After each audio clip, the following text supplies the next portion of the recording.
बिस्मिल्लाहिर्रहमानिर्रहीम। अस्सलाम वालेकुम दोस्तों, क्या आप जानते हैं फलों के जूस में कैलोरीज़ की मिकदार ज़्यादा होती हैं, क्योंकि एक गिलास जूस बनाने के लिए कई फल दरकार होते हैं, जिसकी वजह से कैलोरीज़ और चीनी की मिकदार भी बढ़ जाती हैं।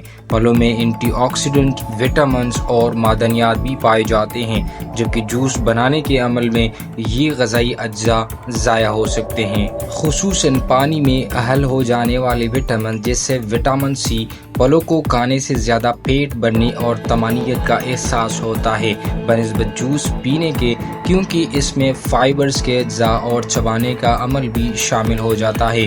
माहिरीन ग़िज़ा का ये भी कहना है कि फलों में पाए जाने वाला फाइबर पेट के भरा रहने में और कब्ज़ से भी निजात दिलाता है। मज़ीद बरा, जब आप फ्रूट खाते हैं तो आपका जिस्म फलों में मौजूद शक्कर को जज़ब करने में वक्त लगाता है, जबकि जूस पीने की सूरत में खून में शक्कर की सतह में इजाफा हो जाता है और नतीजे के तौर पर जिस्म फौरी तौर पर इंसुलिन जारी करता है और खून में शक्कर की एक बड़ी मिकदार चर्बी और ग्लाइकोजन में तब्दील हो जाती है, जिसकी वजह से आपको ज़्यादा भूख लगती है और आप ज़्यादा खाते हैं। ताहम माहिरीन जूस की अफादियत से इनकार भी नहीं करते हैं। उनके मुताबिक फलों का जूस हाइड्रेटिक और मुख्तलिफ किस्म के फलों को इस्तेमाल करने का आसान तरीका है।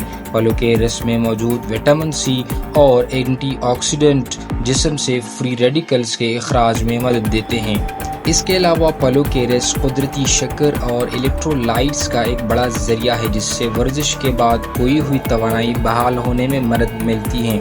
मगर माहिरीन फलों के रस के ज़हनी असरात भी बयान करते हैं।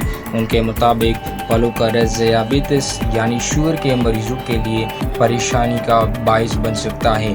फलों के जूस का इस्तेमाल वज़न में इजाफे का बाइस भी बन सकता है। अगर फलों का जूस ज़्यादा पिया जाए तो ये दांतों की कैविटीज़, दांतों के सड़ने और दांतों में दर्द का भी बाइस बन सकता है।